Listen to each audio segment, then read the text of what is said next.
안녕하세요. 여러분 한 주 잘 지내심을 믿습니다. 새해 새로운 관점, 중요한 결심들이 많은 사람들이 하는데요. 여러분 한 주가 하나님의 은혜와 작은 웃음으로 가득 차기를 바랍니다. 어쩌면 체육관에 가는 것과 같은 새해 결심을 시도했지만 론님 모신이 가장 친한 친구가 아니라는 것을 깨달을 수도 있습니다. 여러분이 계획이 무엇이든 저는 여러분의 결심에 이곳에서 삶의 뿐만 아니라 영원토록 결심을 맡기를 기도합니다. 이 문제에 대해 자세히 알아보면서 몇 가지 격려를 나누고 여러분의 결심을 하나님의 말씀에 맞춰 다툼고자 합니다. 할렐루야. 첫 번째, 이제 우리가 이 결심하는 사람들에게 도와주는 말씀들인데요. 첫 번째는 평화를 위한 결의하라고. 평화를 위한. 여러분이 잘 알고 있는 이야기인데요. 성경에 아브라함과 롯의 이야기가 창세기 12장하고 13장에 나오는데요. 하나님은 아브라함을 부르셨는데 그가 한 번도 본 적 없는 땅에서 그를 축복하겠다고 하는 약속을 가지고 그의 안락한 지역을 떠나도록 하셨습니다. 아브라함은 소중하여 자기 조카 롯을 데리고 여행을 떠났습니다. 시간이 흐르고 하나님의 축복이 분명해졌습니다. 아브라함과 롯은 부유해졌고 그들의 가족은 땅의 두 가족을 감당할 수 없을 정도로 늘어났습니다. 그러자 피할 수 없는 일이 일어났었습니다. 바로 목자들 사이에 다툼이었습니다. 이제 아브라함은 상황을 악화되도록 내버려 둘 수도 없었지만 대신 평화를 위한 결심을 했습니다. 아브라함은 롯에게 우리는 가까운 가족이나 너와 내 목자와 나의 목자 사이에 다툼이 일으키지 말자고 말했습니다. 창세기 13장 8절에. 그리고 여기에 흥미로운 점이 있었습니다. 아브라함은 롯에게 땅에 대한 첫 번째 선택권을 제안했습니다. 당신이 왼쪽으로 가면 나는 오른쪽으로 갈 겁니다. 내가 오른쪽으로 가면 나는 왼쪽으로 갈 것이다. 이 다짐에 대해 이야기해 봅시오. 오늘 아브라함이 이런 말을 한다고 상상해 보세요. 롯은 이렇게 대답할 겁니다. 정말이요 삼촌? 내가 선택하게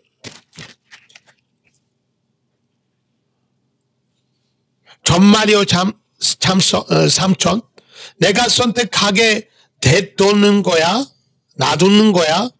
내가 해도 상관없어요? 그런 다음에 그는 기본적으로 아마 그런 다음 그는 기본적으로 강남이나 이렇게 멋진 데 사람들이 생각하는데 선택하고 아브라함은 아마 사하라 사막 가운데 비슷한 땅을 선택했다라고 생각할 수 있어요. 물론 롯은 소돔과 고모라 근처에 물이 풍부한 평야를 선택했습니다. 그는 외적인 아름다움을 보았지만 영적인 위험을 놓쳤습니다. 이 이야기가 전개되면서 우리는 롯의 결정으로 인해 그와 그의 가족이 죄와 투쟁에 더욱 가까워지는 것을 봅니다. 하나님과의 관계를 손상시키지 않고 다툼을 멈추십시오. 할렐루야. 갈등을 피하겠다는 아브라함의 결심은 우리에게 중요한 교훈을 줍니다. 즉 하나님의 임재를 잊지 않고 평화를 우선시해야 한다는 것입니다. 로마서 10장 18절은 너희로서는 할 수 있거든 모든 사람을 더불어 화목하라고 상기시킵니다. 하지만 명확히 해두자면 평화가 항상 물리적 거리를 의미한다는 것은 아닙니다. 부부라면 연이나 별거가 다툼이 해결책이 될 수 없습니다. 오히려 아브라함의 자기의 희생 원칙을 생각해 보십시오.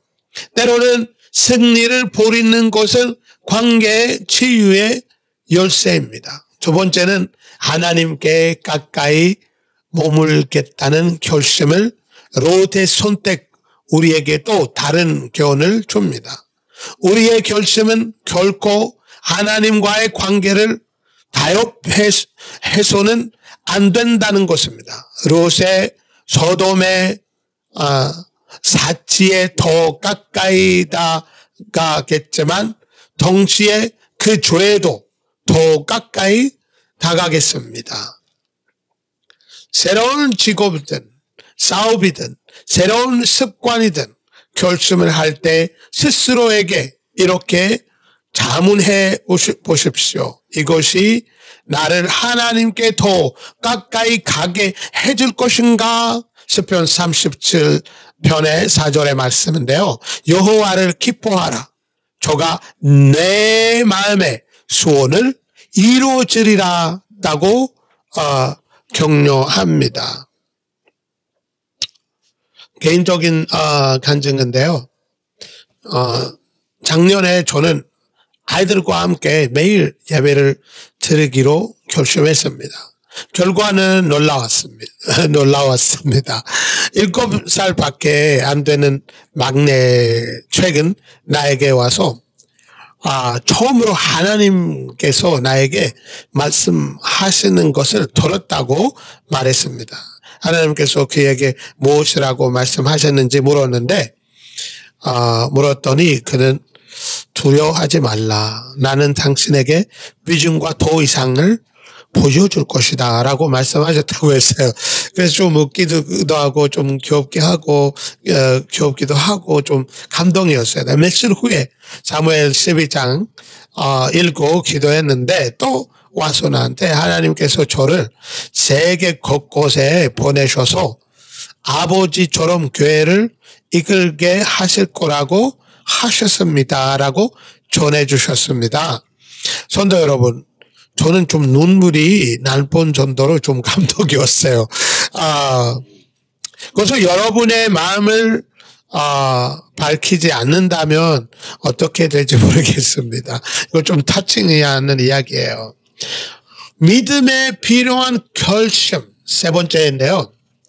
롯이 떠났을 때 놀라운 일이 일어났었습니다. 하나님께서 아브라함에게 말씀하셨습니다. 창세기 13장 14절부터 17절까지 보면 에는 헤아릴 수 없는 축복에 대한 환상인 아브라함에게 하나님이 주신 약속이 기록되어 있었습니다. 왜? 아브라함이 화평을 선택하고 하나님을 믿었기 때문이었습니다. 할렐루야. 여러분이 결심에는 하나님에 대한 믿음이 필요합니까? 아브라함 사막을 동산으로 바꿀 수 있다는 하나님의 믿음이었습니다. 마찬가지로 히브리서 21장 1절에는 믿음은 바라는 것들에 대한 실상이요 보지 못하는 것들에 대한 확실이라고 상기시킵니다.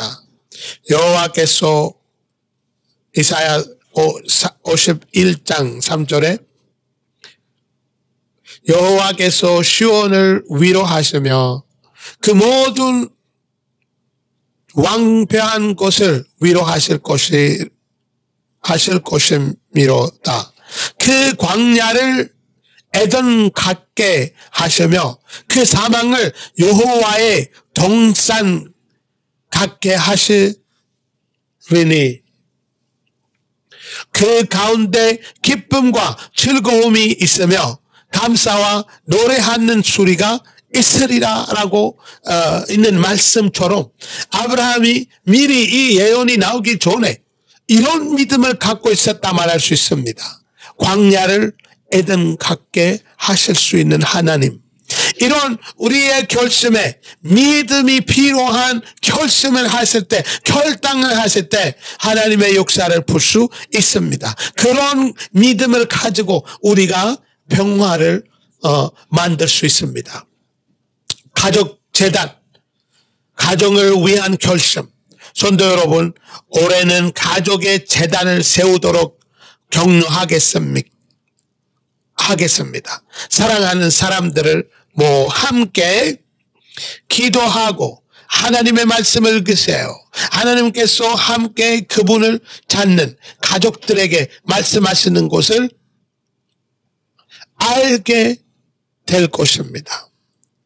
결론을 말하면 결심을 마무리할 때 평화를 우선순위로 삼고 믿음을 기초로 삼고 하나님의 중요심으로 삼으십시오.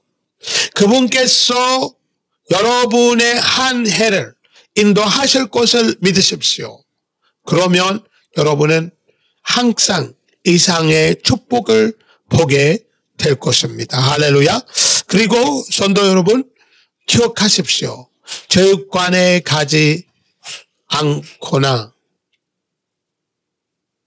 기도하는 날을 빼먹는 등 여러분의 결심이 실패하도록 하나님의 자비를 아침마다 새롭습니다. 그런 것을 잊어야 된다는 말이에요. 한번 이렇게 안 했다고 해서 죄책감을 받으면 안 돼요. 그분과 함께 다시 시작하며 결코 실패하지 않는 것입니다. 복된 한 해를 보내시고 여러분의 결심을 통해 모든 것을 새롭게 하신 분에게 더욱 가까이 다가가시기를 바랍니다. 할렐루야. 만약에 오늘 내가 아직 예수님을 연접 안 했다고 하시면 지금 큰 결심이에요. 예수님을 따르겠다는 결심. 예수님 나를 위해서 십자가에 죽으심을 감사합니다. 내 마음 묵으시고 내 죄를 용서하여 주시옵소서. 또 하나님 자녀로 나를 삼아주시기를 기도합니다. 이 시간에 내 마음에 예수님이 오심을 믿습니다. 구원하심을 감사하고 하나님의 뜻을 알면서 이 올해도 좋은 결심들을 할 수 있도록 도와주세요. 예수님의 이름으로 기도드립니다. 아멘. 그렇게 하시면 주님이 여러분의 마음 들어오셨다고 믿습니다. 하나님 감사합니다. 이 시간에 모든 분들을 축복하여 주시옵소서. 이 말씀을 듣는 모든들에게 결심을 아름답게 할 수 있도록 주님의 은혜를 임하게 하시고 또 모든 가족을 화목하게 하여 주시고 화목을 뺏는 모든 악한 귀신이 예수님의 이름으로 떠나가기를 이 시간에 기도합니다. 하나님 나라 화목 또 이웃들이랑 화목 또 일하는 사람들이랑 또 직장이랑 모든 분들이랑 화목할 수 있는 은혜를 허락하여 주시옵소서. 여러분에게 지혜를 주시고 또 아름다운 결심, 믿음을 우선순하는 또 하나님을 바라보는 결심을 결단할 수 있도록 도와주시옵소서. 모든 악한 사탄의 세력들이 예수님의 이름으로 돌아갈지어다. 여러분을 축복하여 주시고 아픈 사람을 하나님 고쳐 주시옵소서. 모든 아픔이 여러분의 몸에 떠나가기를 기도합니다. 하나님 감사합니다. 여러분의 세우는 가족의 예배 땅을 주님 예배 당을 주님 축복하여 주시고 말씀하여 주시옵소서. 하나님 감사합니다. 예수님의 이름으로 기도드립니다. 아멘. 여러분 감사합니다. 이 시간에 이 말씀을 또 들으시고 은혜를 받으실 거라고 믿습니다. 또 앞으로 여러분 우리 사역도 기도하시고 후원적인 경제적인 후원도 계속하시기를 바랍니다. 좋은 하루 되시기를 예수님의 이름으로 축복합니다. 감사합니다.